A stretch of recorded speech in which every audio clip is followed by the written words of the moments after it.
Hey everybody, my name is Cody Johnson. This is my buddy Trent Willmon. We're hanging out here at ACME Feed and Seed in Nashville, Tennessee, getting ready for our show tonight, live streamed on WranglerNetwork.com. And we've got some questions. We've never been able to do this before. I've actually never done this with any other artist. I'm going to get to ask Trent some questions that I'm curious about, and Trent's going to get to ask me some questions that he's curious about. You want to start? Sure. You want me to start? Go ahead. Yeah, go ahead. I've always been kind of curious about this because I know you grew up in Texas. I know you grew up in North Texas, being a cowboy and singing and writing. But I know you moved to Nashville and you've had several elements of your career, from being an artist to just a songwriter to a singer-songwriter to a producer to everything that you're doing now. So what is your favorite memory, music or not, about moving to Tennessee? My favorite past memory, man, there's so many great ones, but when I got here, I went to work for this guy named Scott Hendricks, and Scott was, I had no idea at the time, but he was president of Capitol Records at the time, and I became his farmhand. And so for about 2.5, 3 years, I was a farmhand, but I got to live on this, incredible farm that Scott had, and every weekend we had people come by, sit around the campfire and play songs like Keith Urban and who else? Travis Tritt. I can't think of all the great people that just would stop by. Brooks and Dunn would just stop by, play songs around the campfire. They would call that fortuitous, Trent. That's a good job. It was a great job, but it also it made me realize that the bar was here, and I got to hang out with these people. And I thought I was a great songwriter and a great guitar player when I lived in Texas. When I moved up here, all of a sudden I realized I got to step up my game, and that changed my life. That's awesome. All right, ball's in your court. All right, so what is your favorite song of all time? Do you have a favorite song? I do, and it's probably, immediately because I've been asked this question a lot. Immediately my mind goes to songs like My Favorite Memory of All by Merle. Songs like Gentle on My Mind or Sunday Morning Coming Down. Stuff that when I heard it, immediately it was ingrained into my soul. I don't remember life without knowing those songs. But for me, my favorite, if it was a piece of candy in a box and I could pick it out, it'd be Robert Earl Keen, Feeling Good Again, live at the Ryman Acoustic. That feels so good, feeling good again. I've always pictured that song. Every time I've ever heard Robert Earl Keen sing that song, I see the same guy in the same bar. And I reached into my pocket, found 320s and a 10. I feel like everybody knows the simple happiness behind reaching to find a little change in your pocket on a night when you want to buy somebody around. I've always appreciated the imagery in that song. It takes me to a place I immediately see the same tablecloths and the same chairs. I think that's something really special. So that brings up an interesting thing that I think as a songwriter we appreciate. Bob McDill coined this phrase called the 3-minute movie. And I think it's something that's sort of unique in country music to where we tell this story. And I think of all the artists I've worked with, you appreciate this more than anybody. So tell me about some of the songs that tell a story that have impacted your life, and tell me why.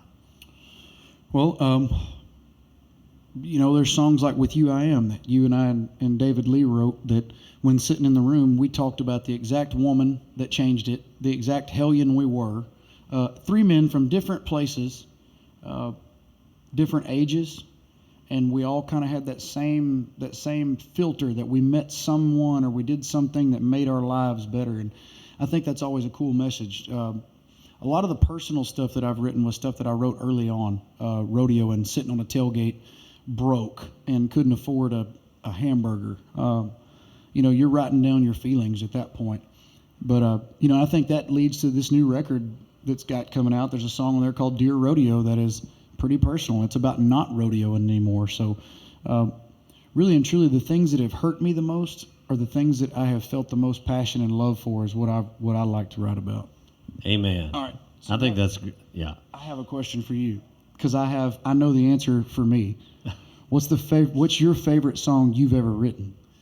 And it can be multiple. I don't care. Because I know mine. Favorite song that you've ever written. Yeah. I think Good Horses to Ride might be the most autobiographical thing I've ever written, and it's just because it's one of those things. It's just my story, where I come from, and let me tell you what an impact it has on it completely. You're in North Texas, and you're talking about old Tuck was a cowboy. I knew years ago. For me, that man was Hootie Lawrence that I worked for and baled his hay. Everybody has that old man, and everybody has that. For me, it would have been if they ain't got John Deere in heaven, that's right. but it's all the same story, and you tell it so well. I want that one played at my funeral. Well, right after Prop Me Up outside the gym. I'm just kidding. you're gonna outlive us all, so you might have to have somebody. I don't even know whose turn is it. I've got all these questions in front of me, and I'm kind of just winging it here. Yeah, wing it. Let me see. That's a good one. I'll take it a little step further. If you could perform with anyone on stage, write a song with anybody, Wow. or have a beer with anybody. Okay. So who would you write a song with?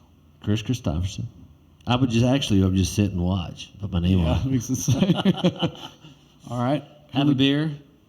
John Wayne. Hands down, John Wayne would be cool. All right. And perform with, play a show with, or go on tour with? If I thought I had living or dead, you can pick anybody. if I thought I had half the talent enough to do it, I'd love to go out with Stevie Ray Vaughan. He was the epitome. I think I'd like to be at least near the stage when Elvis played. Oh yeah. Heck I mean, come on. Fat Elvis, Skinny Elvis. Just Elvis. I didn't care. When I was a kid, I just wanted to be Elvis. I thought he was so cool, man. I thought Elvis and John Wayne and Gus McCrae were kind of it. Let me ask you this. Have you gotten to a point in your career where you look back on things now that in years past you might have resented or you might have regretted, and you look back and you're thankful for them? Is there anything that stands out, or did you go through anything that made you who you are today? Absolutely. I think nothing is insignificant, and no mistake you make is an accident. I think God puts us in places for different reasons. I think one of the reasons that I made so many mistakes in my career was that you were going to come along, and I could kind of, steer you around. I really believe that. I believe that, you got to go do great things that I never got to do, and you're going to continue to do those things. And I think part of the small reason that I was put on this planet was so that I could kind of, you know what I mean? Well, see, that kind of, yeah, and that's a really high compliment. You're going to make me tear up on the Wrangler Network. Do you feel like that? Because I honestly feel the same way. I feel like that if I hadn't have met you and I hadn't have taken that path, that we wouldn't be sitting here together. So this kind of sparks my, what was your first impression of me when you met me through Howie? Because I can only imagine. I was pretty young, and my first impression was, holy cow, I wish I had half the talent this guy did when I was his age. And I swear that's the truth. Howie and I have talked about this many times. I thought you were going to say, man, this kid talks a lot. He is really excited. Because I couldn't believe I was in the room with Trent Willmon. I know that Howie, our close friend and my manager, had known you for years, and we kind of made this introduction. I'd never written a song with anybody that fast. I'll say that. It was a very, very clear connection that we were supposed to be in a room making music. And I'll say this as the artist. First song we wrote? Saturday night and the moon is out. That's it. That was amazing. When you came up, I don't think you'd ever been on an airplane at that point. Have you ever been on an airplane? That was my first flight. Took him up there and write that with you and Danny Green. It's probably one of the greatest things I've ever got to watch is your career. Man, I appreciate it. But you got a lot of good qualities that are pretty hard to talk about on camera, man. This guy means a whole heck of a lot to me. Your mentorship has meant a lot, and it's shaped who I am. So don't think that I won't drag you kicking and screaming to everything everything I can. Thank you. Well, I feel the same about you. You're my little brother. I saw this on the questionnaire for me, so I'm going to ask it to you. It said, what's your favorite rodeo memory? Do you have a memory? Because you did win the cutting at an event not too long ago and kind of kicked everybody's butt. So you going to brag about your belt buckle now, or? Oh no, you know what? I'm the worst cowboy there ever was. They kind of, I'm not good at anything, but I'm kind of halfway at a little bit of everything, so I can kind of squeeze by. And they cuss me when I ride out. They're like, if y'all can't tell, he's pretty modest. He's pretty modest. Hey, speaking of rodeo, I got a question for you though. So coming from this cowboy, you grew up around these cowboys, and then you started riding bulls. So, you learned that toughness in rodeo. Tell me how that has transferred over to being on the road and playing this music game, which is, tell me the similarities. What has it taught you? It's the hours, honestly. The long miles. I don't care if you're in a truck. I don't care if you're in a van. I don't care if you're in a bus. If you're putting in the miles, you're putting in the miles. And honestly, I think the thing I carry with me the most is the don't quit. It was you not too long ago, and this is the kind of guy that Trent is. I'm going to tell on him. I was telling him how hard of a time, man, I'm having a really hard time on the road. It's just really kicking my butt. And he said, Ty Murray said, the difference between a champion and everybody else is everyone hits their brick wall. The champion keeps going even after he hits the wall. And that's kind of what I think, that mentality of, you're not going to outwork me. You're not going to outfight me. You're not going to outpress me. And that's, a lot of the times, it's not because the road's so hard. It ain't because the job's so hard. It's because it's so hard on you. Yes. And you have to keep on going. There's a lot of time away from family. There's a lot of things that go down on the road that make you miss home and make you question yourself a lot. And to be honest with you, playing outside in festivals all summer long and sweating your rear end off ain't exactly easy on your body either. So right. It all comes down to mental. I really think it all comes down to the mental game. How strong you are. How bad do you want it? Yes. Do you want to quit and go home and wonder when you're 80 and you're fixing to croak whether or not if you'd have just tried a little harder something would have happened? Or do you want to press through and what would John Wayne do? Or what would Ty Murray do? What would Ty Murray do? Ty will tell you, even though Ty was arguably one of the best athletes ever in the sport of rodeo, Ty would tell you it's 90% mental. Absolutely.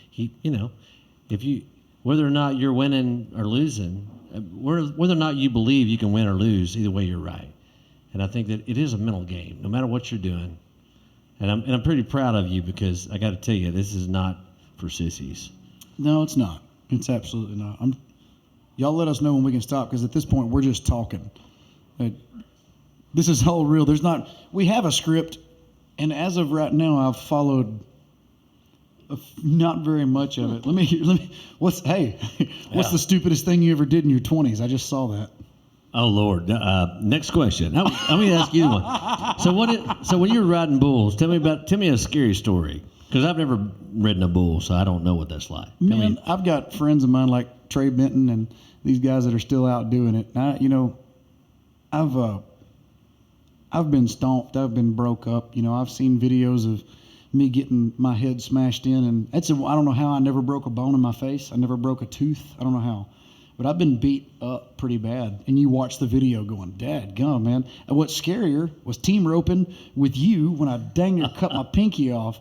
For all you team ropers out there, I'm right-handed, obviously, as a header, and I have no clue how I pulled a loop over. I somehow dropped a coil over my horn, and whenever I tried to win all the money, the truck trailer in Vegas, and Trent was on the heel side, and I dallied and ducked, it just sucked my rope down and pretty much popped that finger off. It was kind of dangling by the skid, and I grabbed it and I dropped my rope and I looked at Trent and I said, "Get my rope." And I'm not going to tell you what he said because it was pretty nasty looking.